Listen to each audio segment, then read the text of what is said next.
Vamos lá, dar uma olhadinha aí. Prio, ô Beto, por favor. Vamos lá. Tá aqui o gráfico de Prio. Ela tinha deixado até uma sinalização interessante aqui no dia 22, quando testou média de 21 períodos, né? Tentou perder um pequeno fundinho aqui anterior, deixou uma longa sombra, mostrando até um sinal de reversão aqui, né? Nessa região, um volume altíssimo, tá? No dia. Teve máxima rompida, mas a gente não conseguiu confirmar o que eu gosto de falar, o fechamento acima da média de 8 períodos para mostrar a força para o papel continuar dando esse segmento, movimento de alta, né? E hoje a gente já vai justamente testando esse fundo, que é importante, justamente a mínima aqui do dia 22, tá?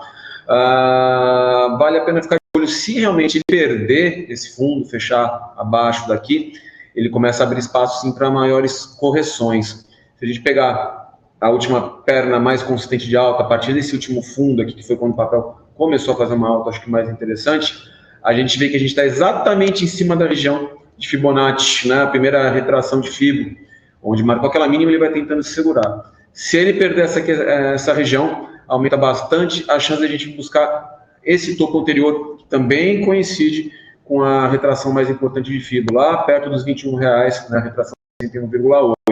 Começa a ficar então perigoso sim papel. Esse candle aqui já foi uma sinalização clara de que o momento poderia realmente estar revertendo para baixo depois dessa boa esticada que o papel deu. Perdendo-se realmente a região dos R$24, eu acredito num movimento de correção um pouquinho mais amplo, pelo menos vindo buscar os R$22,5 ou os R$21, seriam os próximos alvos de queda aí para Prio. Para pensar em compra de novo nesse papel, para quem gosta de seguir tendência, gostaria de ver ele voltar para cima das médias de 21, de 8 períodos, gerar mais algum padrão aqui interessante comprador, para a gente achar que ele possa realmente voltar a subir de maneira mais interessante. O ideal seria, inclusive, né, ele ganhar esse topo, a máxima da semana, fazer um novo zigue-zague ascendente para a gente pensar numa movimentação mais positiva. Por enquanto, começa a ficar mais perigoso, tá? Principalmente perdendo a região dos R$24. Ô Beto, vamos falar um pouquinho de Petri 3 e Petri 4, afinal, o centro da polêmica nos últimos dias aí, né, com a possível fala de uma privatização. Muitos analistas não acreditam nem que nossos netos vão ver essa privatização acontecer, mas está aí no centro de toda uma discussão, o papel subiu, veio acusações de manipulação de mercado e hoje tem resultado de Petrobras. Vamos dar uma olhada nos dois, por gentileza? Pois é. Eu sou um desses que acredita que a gente não vai ver realmente essa privatização acontecendo, né? O que acontece com o Petro?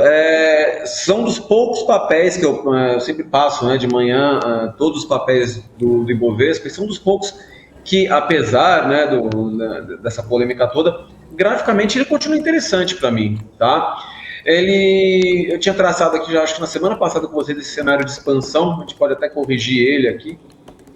Agora, eu vou até tirar por quê? O que acontece, na verdade, para mim agora? Ele fez uma perna forte de queda, que veio perder um fundo anterior, só que ele rapidamente mostrou um movimento de recuperação, voltando para cima das médias. E o que ele pode desenhar para a gente agora? O que estou considerando interessante? E isso pode acontecer, principalmente se o balanço vier acima das expectativas e é muito positivo, né? A gente fazer um novo pivôzinho de alta, rompendo essa região aqui, tá? Se isso acontecer, pode entrar num momento mais interessante, tá? Vale a pena ficar de olho para quem está pensando tanto em Petro 3 quanto aqui em Petro 4 também. As duas estão muito parecidas, né, em termos de formação gráfica. A gente tinha feito um pivô de alta que falhou, acabou, para quem tentou operar esse pivô, pode ter tomado stop, né, quando perdeu esse fundo. Era um pivô mais arriscado porque ele corrigiu pouco depois de um movimento muito amplo de alta, né? Era um pivô então que não teve uma correção suficiente, interessante, digamos assim, para tentar fazer a compra, mas para quem gosta de operar pivôs sem considerar essas correções, pode ter entrado aqui e se seguiu, digamos, critérios técnicos, caiu fora quando perdeu esse fundo, né? Principalmente deve ter saído por aqui, bem próximo, infelizmente, do fundo que o papel fez. Uma nova entrada agora muito mais interessante do que esse pivô é realmente se ele fizer, assim como na Petro 3, esse zigue-zague, esse novo zigue-zague ascendente aqui, tá? Vindo romper máxima da semana, aí quem sabe o papel entra num momento mais interessante para a gente. Se não fizer isso, continuar caindo, realmente começa aí a perder força, digamos, né? e não fazendo esse pivô, sugere para a gente pelo menos o teste da mínima da semana passada, né? Isso deve andar muito em linha com o que o Ibov vai fazer nos próximos dias, né? Então, se ele fizer esse pivô, quais seriam os próximos alvos aí do papel? Né? Se ele realmente conseguir romper esse topinho, fazer um pivô para a gente tem, claro, né, o topo anterior como a primeira resistência, que coincide praticamente com o primeiro alvo de Fibo, né, desse zigue-zague ascendente aqui. Depois a gente teria como segundo alvo, e talvez o mais importante, a região dos 31,50, que seria a razão áurea, né, da extensão aqui desse pivôzinho, e se ele realmente conseguir projetar essa perna acima, a gente deve buscar os 32,85. Tudo isso ainda pensando no rompimento desse pivô, a região dos 29,30 aproximadamente. Se a gente começar a voltar a fechar abaixo da média de 21 períodos, aí o cenário pode começar a ficar um pouquinho mais complicado, tá? Vale a pena ficar de olho, mercado muito atento hoje realmente em Petro, né? Por causa do balanço saindo hoje depois do fechamento do pregão.